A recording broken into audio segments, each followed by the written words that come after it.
الصلاة والقائمات محمد بن الوسيلة وبعث المقام محمود إن الحمد لله نحمده ونستعينه ونستغفره ونعوذ بالله من شرور أنفسنا ومن سيئات أعمالنا من يهده الله فلا مضل له ومن يضلل فلا هادي له وأشهد أن لا إله إلا الله وحده لا شريك له وأشهد أن محمدا عبده ورسوله يا أيها الذين آمنوا اتقوا الله حق تقاته ولا تموتن إلا وأنتم مسلمون يا أيها الناس اتقوا ربكم الذي خلقكم من نفس واحدة وخلق منها زوجها وبث منهما رجالا كثيرا ونساء واتقوا الله الذي تساءلون به والأرحام إن الله كان عليكم رقيبا يا أيها الذين آمنوا اتقوا الله وقولوا قولا سديدا يصلح لكم أعمالكم ويغفر لكم ذنوبكم ومن يطع الله ورسوله فقد فاز فوزا عظيما فإن أصدق الحديث كتاب الله وأحسن الهدي هدي محمد صلى الله عليه وسلم وشر الأمور محدثاتها وكل محدثة بدعة وكل بدعة ضلالة وكل ضلالة في النار وبعد அன்புள்ள சகோதரர்களே, அல்லாஹ்வின் நல்லடியார்களே, இன்றைய இந்த ஹுத்துபாவிலே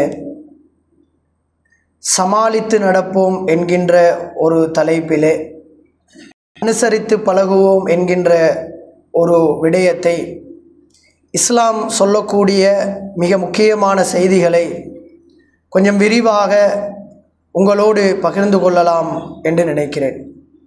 அன்புள்ள சகோதரர்களே, பொதுவாக எமக்கு மத்தியில் நாம் என்ன தெரிந்து வைத்திருக்கிறோம் என்று சொன்னால், எந்த இடத்திலையும் நாம் சமாளித்து பழகக்கூடாது. எதுவாக இருந்தாலும் நேருக்கு நேராக பேசிடணும், எதையுமே ஓப்பனாக சொல்லிடணும் என்பது போன்றுதான் நாம் இந்த தன்மையை புரிந்து வைத்திருக்கிறோம். உண்மையிலேயே இந்த சமாளித்தல் என்ற இந்த குணத்தை பொறுத்த வரைக்கும் வெளிப்படையாக நடக்கின்ற ஒரு தன்மை அல்ல இந்த சமாளிக்கிறன்றது. உள்ளே ஒன்றை வைத்துக்கொண்டு வெளியே சமாளித்தல் என்பதுதான் இந்த குணத்தினுடைய பிரதிபலிப்பு.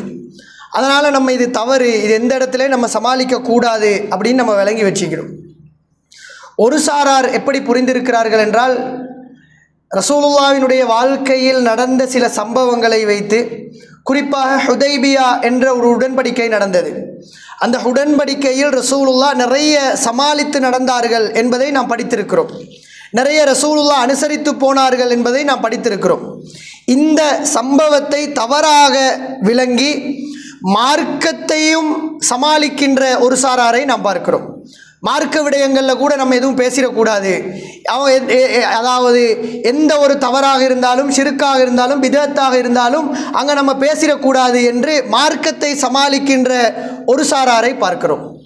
மற்றொரு சாரார் சமாளிக்கவே கூடாது, எல்லா இடத்துலையும் கட் அண்ட் ரைட்டாக இருக்கணும் என்று நினைத்து எல்லோருடனும் பகைவர்களாக வாழுகின்ற ஒரு சாராரை பார்க்கிறோம். அன்புள்ள சகோதரர்களே, இந்த ரெண்டுமே மார்க்க ரீதியாக தவறான முறை என்பதை நாம் புரிந்து கொள்ள வேண்டும்.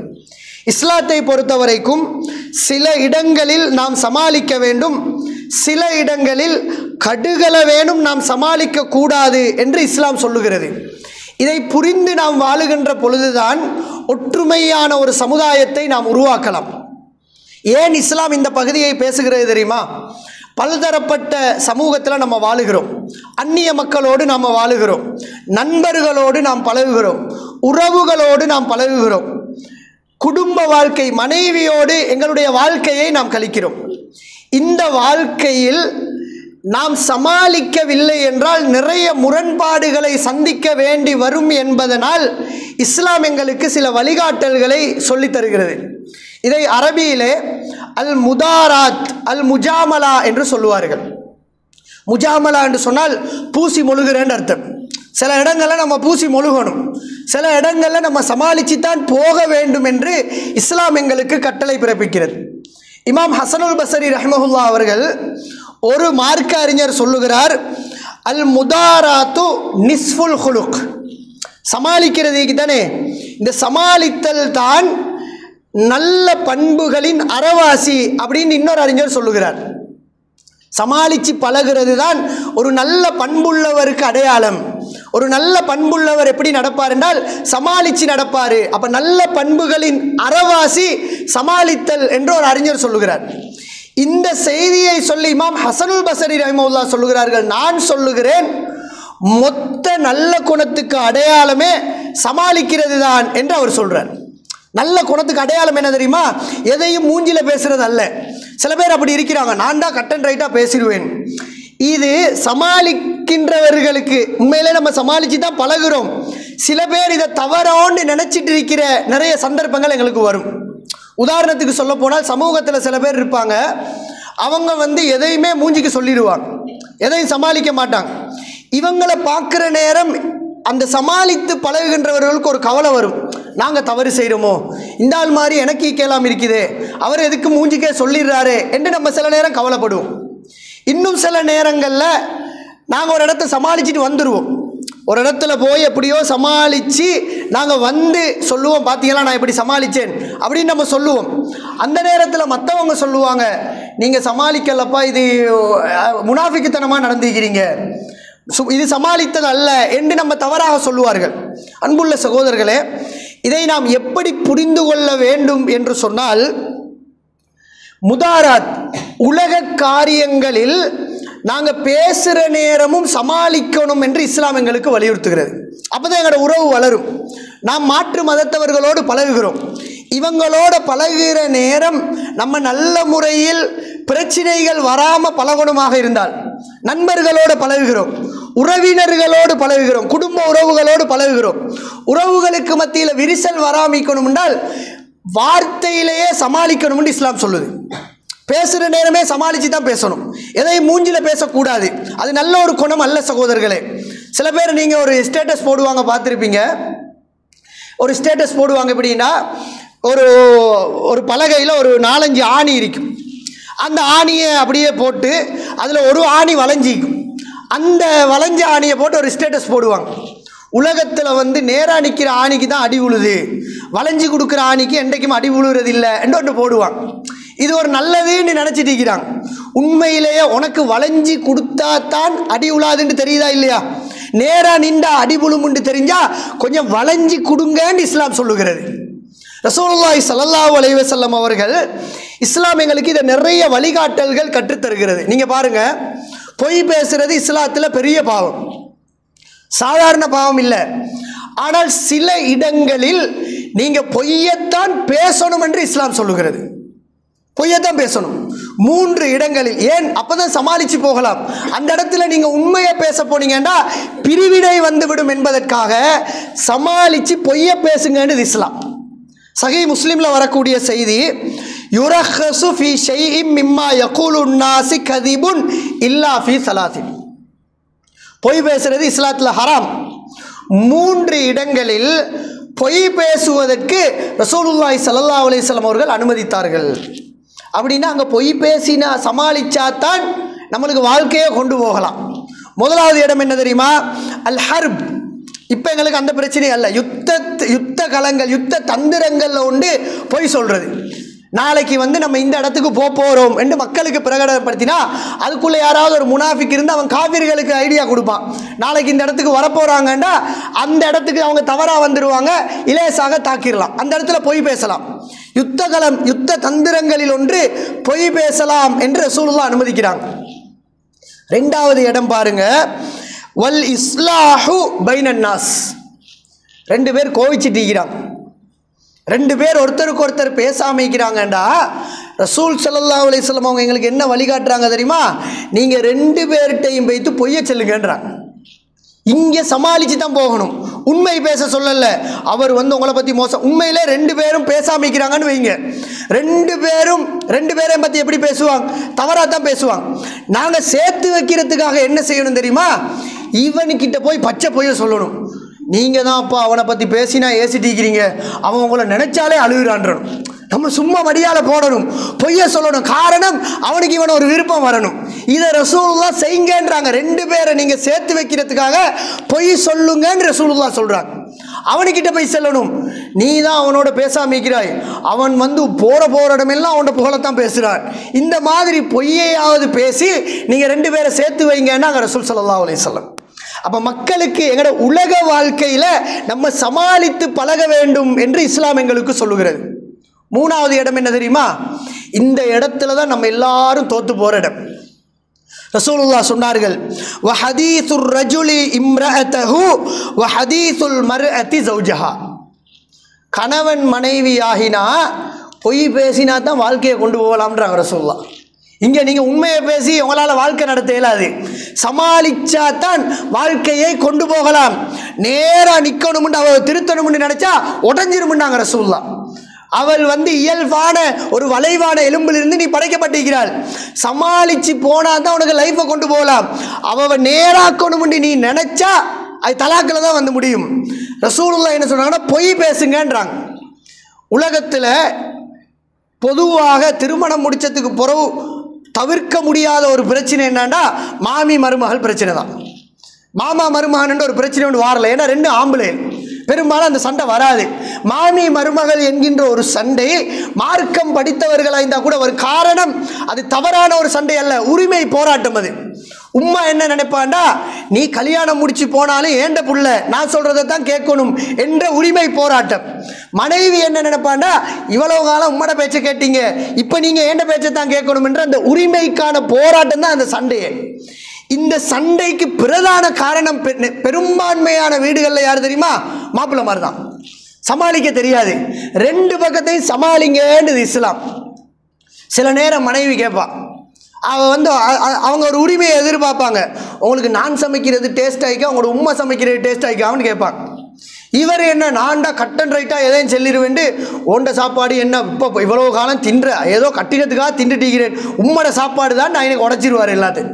அந்த இடத்துல எல்லாத்தையும் போட்டு பிரச்சனை உண்டாக்க ரசூலுல்லாஹ் சொன்னாங்க, இல்லை பொய்ய செல்லு, அவட சாப்பாட்டில் ருசி இருக்காது, உம்மோட சாப்பாட்டை விட கொஞ்சம் டேஸ்ட் இல்லாமல் தான் இருக்கும். அந்த நேரம் அவகிட்ட எப்படி பேசுறது தெரியுமா?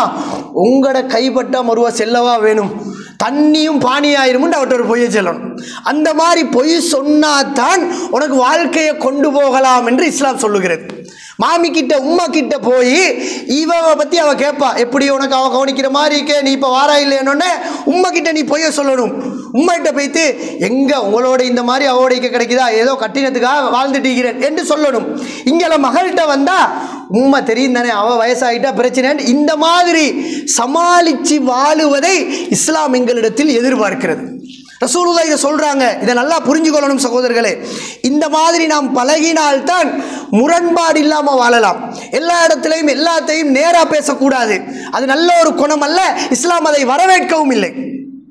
உலகத்தில் உள்ள எல்லோரும் ஒரே தன்மையில் வாழ்பவர்கள் அல்ல. நம்ம சமாளித்து போனால் தான் இந்த சமுதாயத்தில் எல்லோரோடும் நல்லவர்களாக வாழலாம். எல்லோரும் ஒரே குணத்தோடு இல்லை. சில பேர் கோவக்காரங்களாக இருப்பாங்க. அந்த இடத்துல கோவக்காரனுக்கு ஏற்ற மாதிரி நாங்கள் எங்களை மாற்றிக்கொள்ளணும். சில பேர் சொஃப்டானவங்களாக இருப்பாங்க. நாம் நல்ல குணத்தில் அடையாளம் என்ன தெரியுமா சகோதரர்களே? மெச்சுவர்டு என்று சொல்லுவார்கள். ஒரு 40 வயசை அடைகிற நேரம் ஒருவர் மெச்சுவர்ட் ஆகினா, அந்த மெச்சுவர்டுன்ற அர்த்தம் என்ன தெரியுமா? பெரிய விளக்கம் எல்லாம் போக தேவையில்லை. ஒருத்தர் மெச்சுவர்ட் ஆகினார்ன்றதுக்கு அடையாளமே என்னண்டா, யார் யார் எப்படியோ அவர்களுக்கேற்ற மாதிரி தன்னை மாற்றிக்கொள்வார்கள். அதான் மெச்சுவர்ட் ஆனவருக்கு அடையாளம். சில பேர்கிட்ட சின்ன வயசுல அந்த மெச்சுவர்ட் தன்மை இருக்கும். அவங்க வந்து யார்கிட்டையும் பிரச்சனைப்படுத்த மாட்டாங்க. கோவக்காரால இருந்தா அவருக்கேற்ற மாதிரி தன்னை மாற்றிக் கொள்வாங்க. சொஃப்டான ஆளா இருந்தா அவருக்கேற்ற மாதிரி தன்னை மாற்றிக் கொள்வாங்க. இது ஒரு சிறந்த கண்ணியமுள்ள மனிதருக்கு அடையாளம் என்பதை நாம் புரிந்து கொள்ள வேண்டும். எங்களுக்கு தெரிஞ்ச ஒரு வரலாறு, ரசூலுல்லாஹி ஸல்லல்லாஹு அலைஹி வஸல்லம் அவர்கள் நினைச்சு பாருங்க சகோதரர்களே, வாழ்ந்த அந்த சமுதாயத்தில் 23 வருட காலம் ஒரு சமுதாயத்தை ரசூலுல்லாஹ் கட்டி காத்தார்கள். ஒருத்தராவது அந்த நபித்தோழர்களில் பிரிஞ்சு போகல சகோதரர்களே, ஒருத்தராவது ரசூலுல்லாஹ் விட்டு பிரிஞ்சு போகல. காரணம் என்ன தெரியுமா? ரசூலுல்லாஹ் சமாளித்தார்கள். ஒருத்தர் மனசு நோகிற மாதிரி நடக்கல. ஆனால் எங்கட சமுதாயத்தை நினைச்சு பாருங்க, அல்லாஹ் தாலா சில பள்ளிகளுக்கு நாங்கள் போகிறோம், சில பள்ளிவாசல்கள் சில ஊர்களுக்கு நாங்கள் போகிறோம், ஒரே ஜமாத்துக்குள்ள ஒரே கொள்கைக்குள்ள சகோதரர்களிடையில் 1000 முரண்பாடு. அவரை முகத்தை பார்த்து இவர் பேசுறது இல்லை, இவரை பார்த்து அவர் பேசுறது இல்லை, சலாம் சொல்ல கூச்சப்படுகிறோம். காரணம் எங்களுடைய அந்த சமாளிக்கின்ற தன்மை இல்லாதது. அவரவர் கேட்ப நாங்கள் எங்களை மாற்றிக்கொள்ள வேண்டும். சில பேர் இப்போ அங்கே கோவப்படுவாங்க, அவர் மஷூராண்டு வந்தாலே ஆவுண்டு தான் பேசுவார். அதுக்கு எங்களை வழக்கம் என்னன்னா நாங்களும் சேர்ந்து அவரை பள்ளி விட்டு அனுப்பிடுறது இல்லை. அவரை அடையாளம் காண இவர் கொஞ்சம் சூடான ஆள் தான். அப்படி சில பேர் நிச்சயமாக எந்த ஊரிலே குடும்பத்தில் கூட இருப்பான், இந்த ஆள் வந்தா கொஞ்சம் சூடாக தான் பேசுவார் என்று விளங்கினா அவருக்கேற்ற மாதிரி நாங்கள் இறங்கிடணும். நாங்களும் சூடாக இல்லை. ரசூலுல்லாஹி ஸல்லல்லாஹு அலைஹி வஸல்லம் அவர்கள் சுப்ஹானல்லாஹ் ஒரு மிகப்பெரிய ஒரு தலைவர். ரசூலுல்லாஹ்வை விட ஒரு முன்மாதிரி இந்த உலகத்தில் நம்ம பார்க்கல. மிஸ்வர் இப்னு மஹ்ரமா ரதியல்லாஹு அன்ஹு, மஹ்ரமா ரதியல்லாஹு அன்ஹு அவர் மகன் மிஸ்வர்.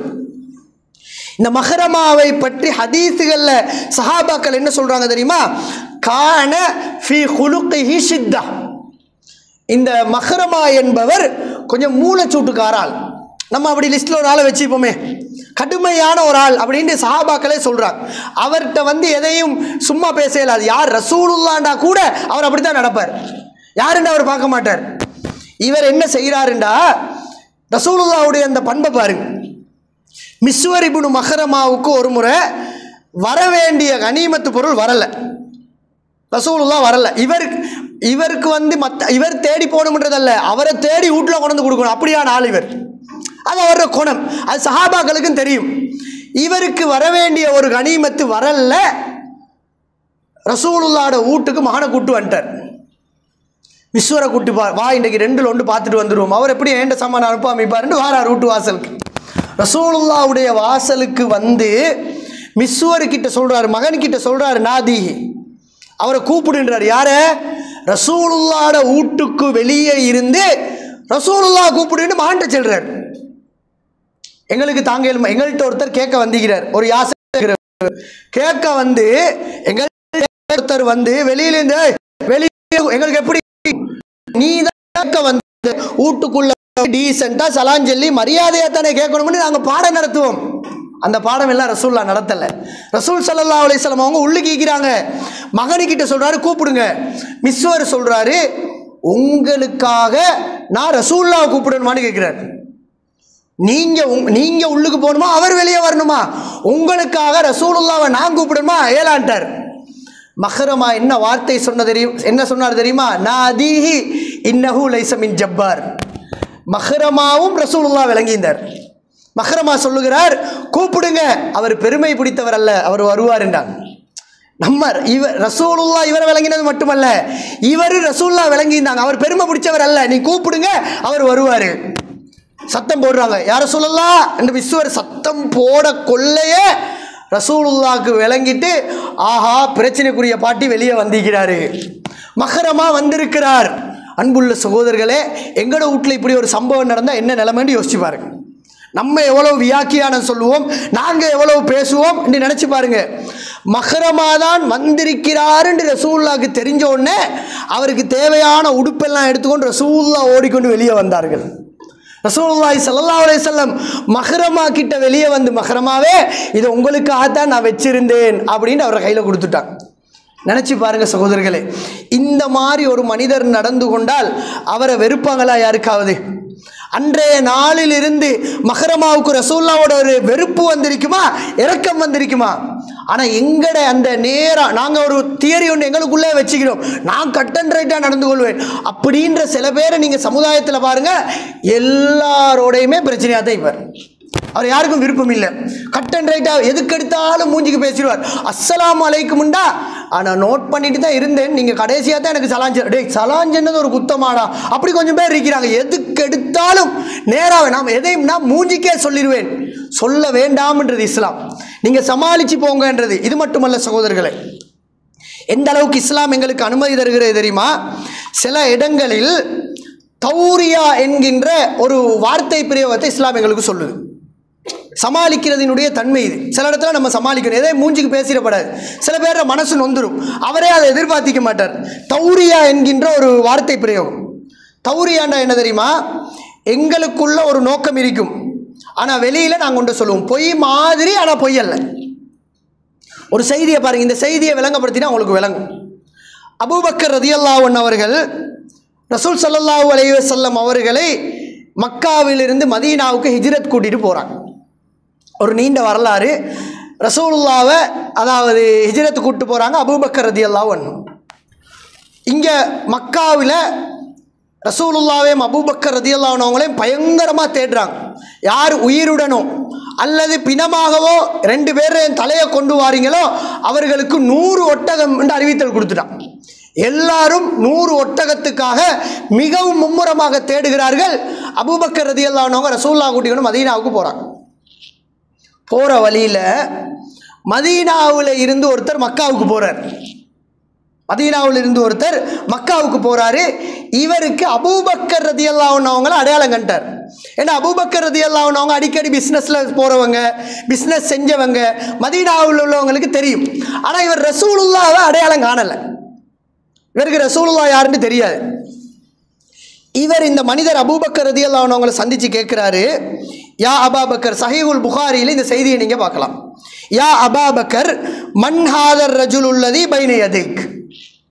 அபூபக்கரே, இது யார் உங்களோட இருக்கிறவர் அப்படின்னு கேட்டாங்க. இப்போ ஓப்பனாக எதையும் நாங்கண்டா அப்படியெல்லாம் பேச மாட்டோம், டிரெக்டாக பேசினா இங்கே எல்லாமே அழிஞ்சு வைத்திக்கும். என்ன காரணம்? இவர் தான் முஹம்மது ரசூலுல்லாஹ், இவர் தான் மதீனாவை நோக்கி போகிறாருண்டா உடனே அவன் அங்கே போய்த்து பற்ற வச்சிருவான்.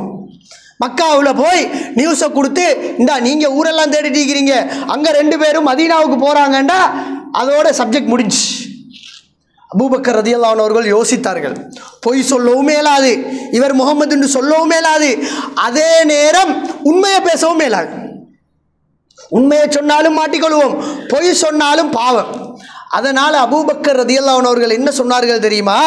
ஹாதர் ரஜுலு யஹ்தீனி ஸபீல். இவர்தான் எங்களுடைய வழிகாட்டி அப்படின்னு அபூபக்கர் ரலியல்லாஹு அன்ஹு அவங்க சொன்னாங்க. இந்த ஹதீஸை அறிவிக்கக்கூடிய நபித்தோழர் சொல்லுகிறார், இப்போ அவர் என்ன நினச்சிப்பார்? இவர் தான் எங்களோட வழிகாட்டின்டா. அவன் என்ன நினச்சிட்டாருன்னா, ஓஹோ இவர் தான் டிரைவர் போலைக்கு அப்படின்னு அவன் நினச்சிட்டான். அந்த நோக்கம் அவருக்கு அப்படி விளங்குற மாதிரி சொல்கிறார். அவருக்கு என்ன விளங்குற மாதிரி சொல்கிறாருன்னா, இவர் தான் எங்களோட வழிகாட்டி அப்படின்னா அவன் என்ன நினைப்பான்டா, இவர் டிரைவராக போகிறவர், மதீனாவுக்கு இவரை கூட்டிகிட்டு போகிறாருன்னு நினைப்பார். ஆனால் அபூபக்கர் ரலியல்லாஹு அன்ஹு அவங்களோட உள்ளத்தில் இருந்த நோக்கம் என்ன தெரியுமா? இவர் தான் எங்களுக்கு நேர் வழி காட்டியவர், இவர்தான் எங்களுக்கு மார்க்கத்தை சரியான முறையில் வழிகாட்டியவர், நரகத்தில் இருந்து சுவர்க்கத்துக்கான வழியை காட்டியவர் இவர்தான் என்றதுதான் அபூபக்கர் ரலியல்லாஹு அன்ஹு அவங்களோட உள்ளத்தில் இருந்த நோக்கம். ஆனால் சொன்ன வார்த்தையில் 2 மாதிரியும் விளங்கலாம் என்பதை இஸ்லாம் எங்களுக்கு இப்படி பேசுங்கன்றது. சில இடத்துல இப்படி நீங்கள் சில இடத்துல பேசுங்கன்றது. சில பேர் எங்கள்கிட்ட கடன் கேட்பான், நல்லா புரிஞ்சுக்கோங்க. இது சில பேர் இந்த மூஞ்சிக்கு பேசுகிறோம்னு ஒரு குணத்தை வச்சுக்கொண்டு எல்லாரையும் பகைச்சிட்டு வாழ்கிறது இஸ்லாம் சொல்லலை. சில பேர் எங்கள்கிட்ட கடன் கேட்பாங்க, உண்மையிலேயே நம்மள்கிட்ட சல்லி இருக்கும், ஆனால் அவனில் ஒரு நம்பிக்கை இருக்காது. கடன் கொடுத்தா இவன் தரமாட்டான், எப்படியுமே இவன் நம்பிக்கைக்குரிய ஆள் அல்ல, இல்லாட்டி கொடுக்க எனக்கிட்ட ஏழான்னு சொல்லவும் மேலாது. ஏன்னா எனக்கிட்ட பொருளாதாரம் இருக்கின்னு தெரிஞ்சுதான் அவன் கடனே கேட்குறான். அப்போ இல்லைன்னு சொல்லவும் மேலாது. இந்த நேரத்தில் சில வார்த்தைகளை நம்ம பயன்படுத்தலாம். என்ன பயன்படுத்தலாம்னா, இப்போண்டா என் பாக்கெட்டில் இல்லைவாப்பா அப்படின்னு சொல்லலாம். நம்மளோட பேங்க்கில் இருக்கும் அல்லது வீட்டில் எங்கேயாவது இருக்கும். ஏண்ட நோக்கம் என்னன்னா, உண்மையிலேயே இப்போ என் பாக்கெட்டில் இல்லை, என்கிட்ட சல்லி இருக்குது, ஆனால் இப்போ என் பாக்கெட்டில் இல்லை என்று சொன்னால் அவனுக்கு விளங்குற மாதிரி இல்லைன்ற மாதிரி ஒரு வார்த்தையை நம்ம பயன்படுத்தலாம். முகத்துக்கு சொல்லுங்கன்னு இஸ்லாம் சொல்லலை. கடன் எல்லாம் நீ எல்லாம் பச்சை பொல்லுக்காரன், உனக்கெல்லாம் கடன் இப்படி பேசாதீங்கன்றது. இந்த மாதிரி பேசி முரண்பாடுகளை வளர்ப்பதை விட தௌரியா என்கின்ற ஒரு முறையை இஸ்லாம் எங்களுக்கு காட்டித் தருகிறது. எனவே அன்புள்ள சகோதரர்களே, இந்த மாதிரி பேசுவதை இஸ்லாம் எங்களுக்கு தடை செய்யவில்லை. இந்த மாதிரி சமாளிச்சுத்தான் நாம் பழக வேண்டும் என்று இஸ்லாம் எங்களுக்கு வலியுறுத்துகிறது. அது மட்டுமல்ல, இந்த செய்தியை பாருங்க, இது போதும் ரசூலுல்லாஹ் எப்படி சமாளிச்சாங்க. இன்னும் சொல்ல போனால் சில பேர் சொல்லுவாங்க, இந்த உலகத்தில் நடிக்கிறவனுக்கு தான் வாழ்க்கை, நேர்மையானவனுக்கு வாழ்க்கை இல்லை. உனக்கு தான் தெரியுதே நடிக்கிறவனுக்கு வாழ்க்கைண்டா, நீ கொஞ்சம் நடித்தா தான் சரி வரும், கொஞ்சம் நடிக்கணும். ரசூலுல்லாஹி ஸல்லல்லாஹு அலைஹி வஸல்லம் அவர்களோட சம்பவம், இந்த சம்பவத்தை நீங்கள் பாருங்கள். இது ரசூலுல்லாஹ்வோட வாழ்க்கையிலே நடக்கல. ஆனால் மக்களுக்கு ஒரு படிப்பினையாக இதை ரசூலுல்லாஹ் செஞ்சு காட்டுறாங்க. அதாவது சஹீஹுல் புகாரியில் வரக்கூடிய ஒரு செய்தி, ரசூல் ஸல்லல்லாஹு அலைஹி வஸல்லம் அவங்க ஆயிஷா ரதியல்லாஹு அன்ஹா அவர்களுடைய வீட்டில் இருக்கிறார். ஆயிஷா நாயிட டர்ன் வீட்டில் இருந்தால் ஒரு மனிதர் வந்து கதவை தட்டுறார். ரசூலுல்லாஹ் சந்திக்க வந்திருக்கிறார். நாங்களும் இப்படி நிறைய பேரை சந்திப்போம். சில பேரை வேண்டா வெறுப்போடு சந்திப்போம். அவரை அப்படி வெறுப்போடு இருந்தாலும் ஒரு சலாத்தை சொல்லி கட்டி பிடிச்சிடும். சும்மா அது வெளியால் அல்ல. அபூதர்தா ரதியல்லாஹு அன்ஹு அவர்கள் சொல்லுகிறார்கள், அவருடைய வார்த்தையை பாருங்கள். அபூதர்தா ரதியல்லாஹு அன்ஹு அவர்கள் சொல்லுகிறார்கள், இன்னா லனக்ஷிரு ஃபீ வுஜூஹி அக்வாமின் வ இன்ன குலூபனா லதல்அனுஹும். சில மனிதர்களோடு முகத்துக்கு முகம் நாங்கள் சிரித்து பழகுகிறோம், ஆனால் அவர்களை சபித்துக் கொண்டிருக்கின்ற நிலைமையில். சில பேர் இருப்பான், நம்மளுக்கு வெறுப்பானவன் தான், உள்ளம் அவனை பற்றி வெறுப்பாத்த, இந்த ஆளா வாப்பா இவன் மாட்டினா காதை அறுத்துருவானேன்னு ஒரு கூட்டம் இருக்கும்.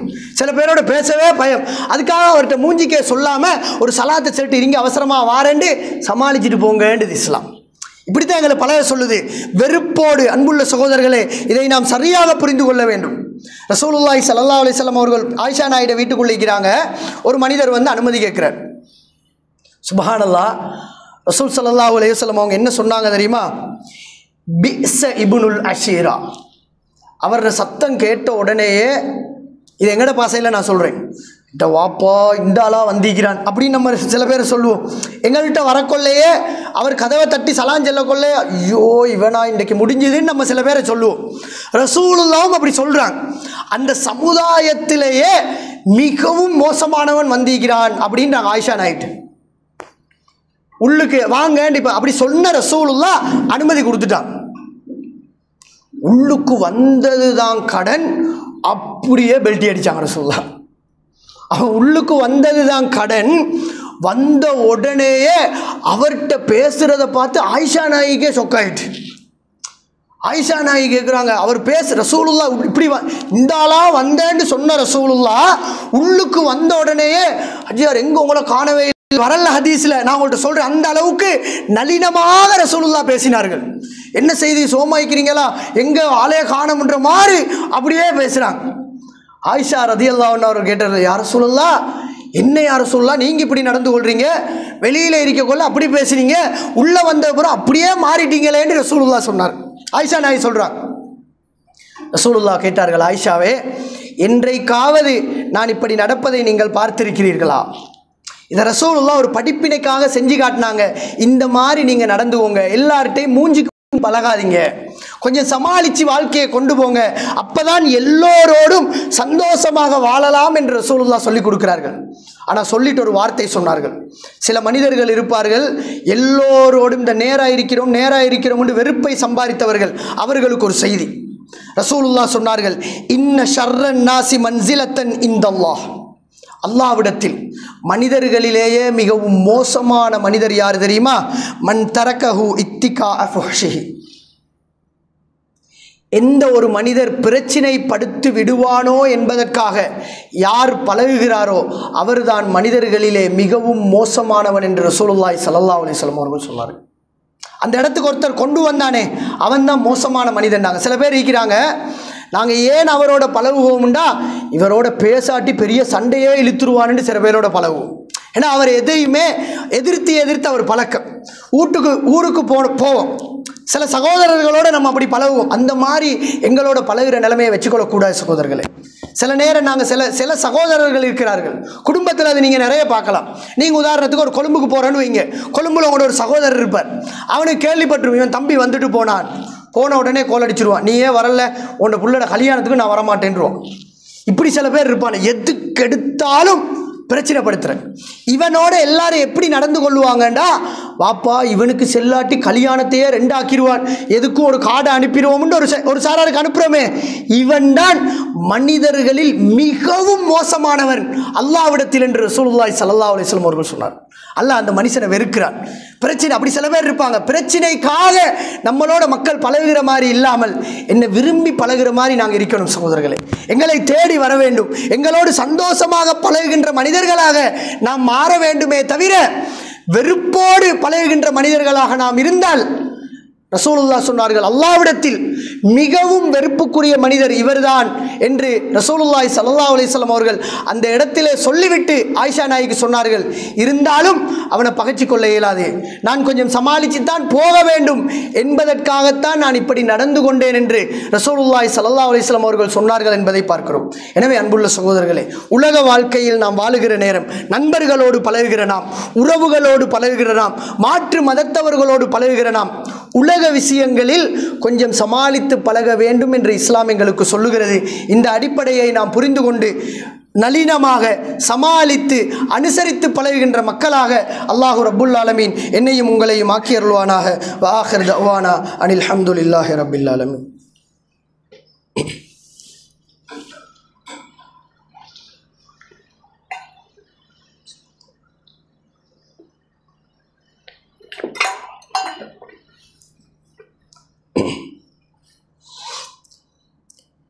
அல்ஹம்துலில்லாஹி ரப்பில் ஆலமீன். வஸ்ஸலாத்து வஸ்ஸலாமு அலா அஷ்ரஃபில் அன்பியாஇ வல் முர்சலீன் நபியினா முஹம்மதின் ஸல்லல்லாஹு அலைஹி வஸல்லம் வ அலா ஆலிஹி வ ஸஹாபத்திஹி வ தாபிஈன் அஜ்மஈன் வ மன் தபிஅஹும் பி இஹ்சானின் இலா யௌமித்தீன். அம்மா பஅத். அன்புள்ள சகோதரர்களே, அல்லாஹ்வின் நல்லடியார்களே, சமாளித்து பழகுவோம் என்கின்ற ஒரு தலைப்பிலே உலக வாழ்க்கை விடயங்களில், உலக விடயங்களில் நாம் சமாளிக்க வேண்டும் என்று இஸ்லாம் எங்களுக்கு வழிகாட்டுகிறது.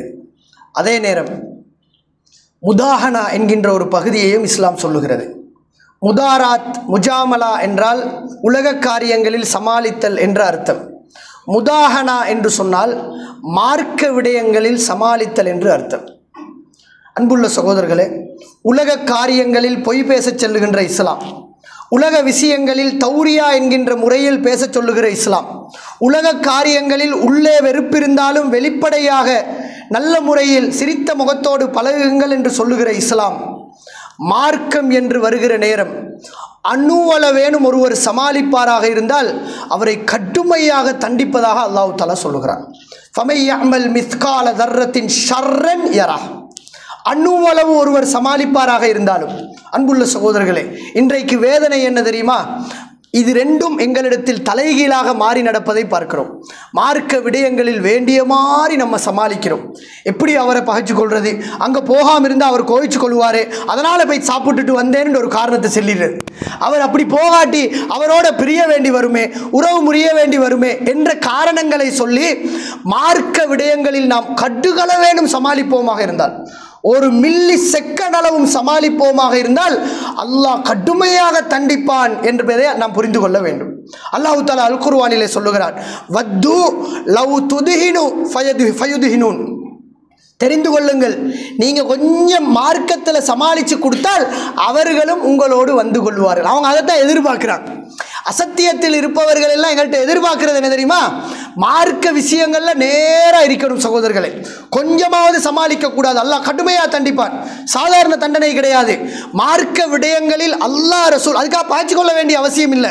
ஒருவர் மார்க்கத்துக்கு முரணான சாப்பாட்டுக்கு நம்மளை அழைக்கிறார் என்றால் பெய்த்து நீங்க மோசம், இது வரமாட்டேன், நீங்க இப்படியெல்லாம் நம்ம சொல்ல வேண்டிய அவசியம் இல்லை. எங்களுக்கு ஒரு இக்கட்டான முடியுமான அளவு உள்ளத்தாலேயாவது நீ வெறுத்துருன்றது இஸ்லாம்.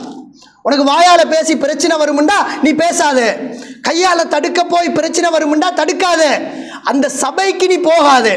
ஒரு மார்க்கத்துக்கு முரணான ஒரு சாப்பாடு நடக்க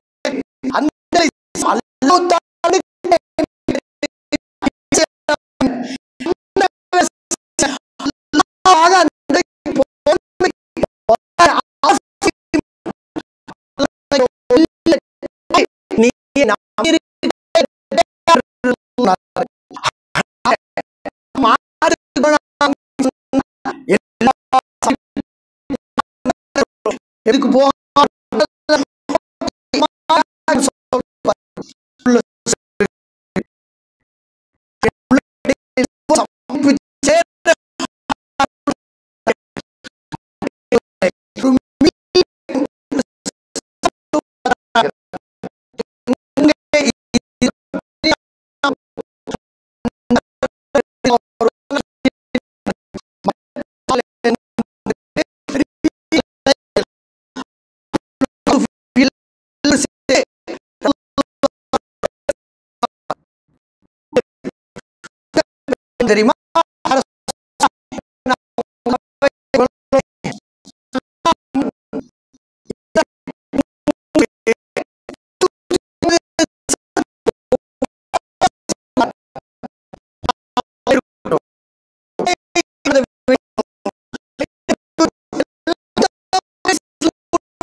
சகோதரர்கள்,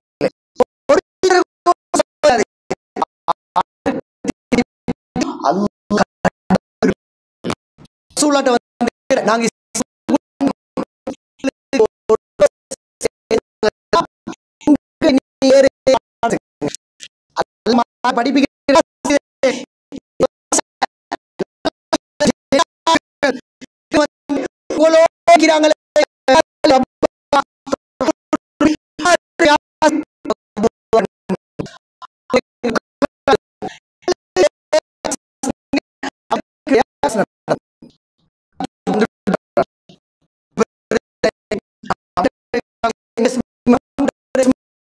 மார்க்கத்துல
ஒப்பந்தத்தை கட்டுகளை வேணும் அல்லாஹ் விரும்பவில்லை.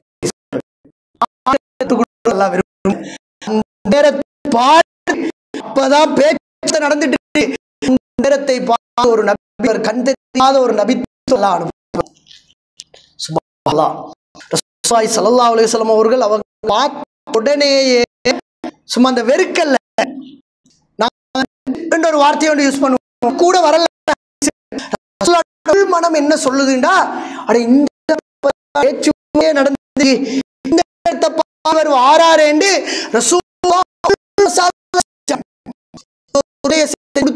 எல்லாமே முடிஞ்சு வைத்தே இவ்வளவு வேண்டிய என்று ரசூல் உள்மனத்தார்கள். அதை அறிந்தவன் மட்டும்தான். கேட்கிறவங்களுக்கு கூட அது விளங்கல். முன்னுக்கு பேசுறவன் கூட அந்த வெறுப்பு வந்த நபிகளுக்கு விளங்கல்ல. ரசூல் உள்ள நினைச்சது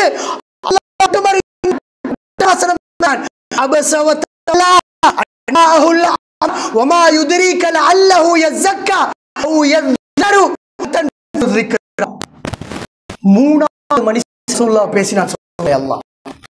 அவ்வளவு காலம் குர்ஆன் வசனம் இறக்கிற நேரம் நபியே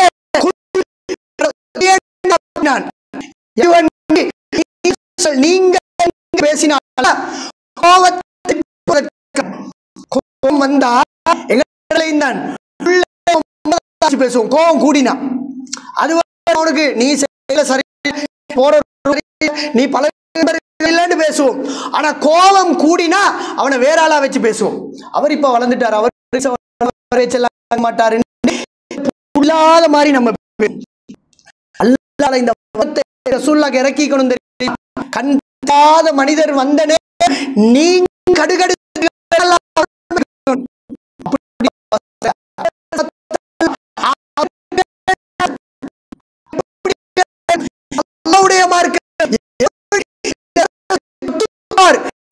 போன்ற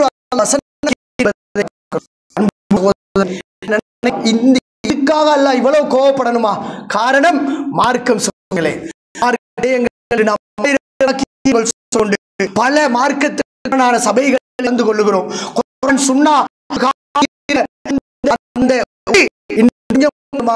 கொண்டிருக்கிறது.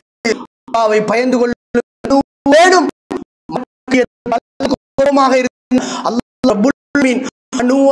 எங்களை புரிந்து கொண்டு விடயங்கள் எந்த அணுவல வேண்டும் புரிந்து கொடுக்காம காரியம் நாம் எங்களுடைய வாழ்க்கையை அனுபவமாக இருந்தால் இதைத்தான் இஸ்லாம்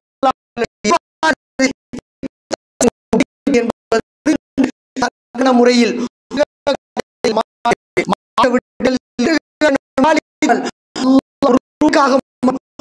உண்மை முஸ்லிம்களாக மரணிக்கின்ற அல்லாஹ் ரப்புல் ஆலமீன் எனக்கும் வாஹிர் தஅவானா அனில் ஹம்துலில்லாஹி ரப்பில் ஆலமீன்.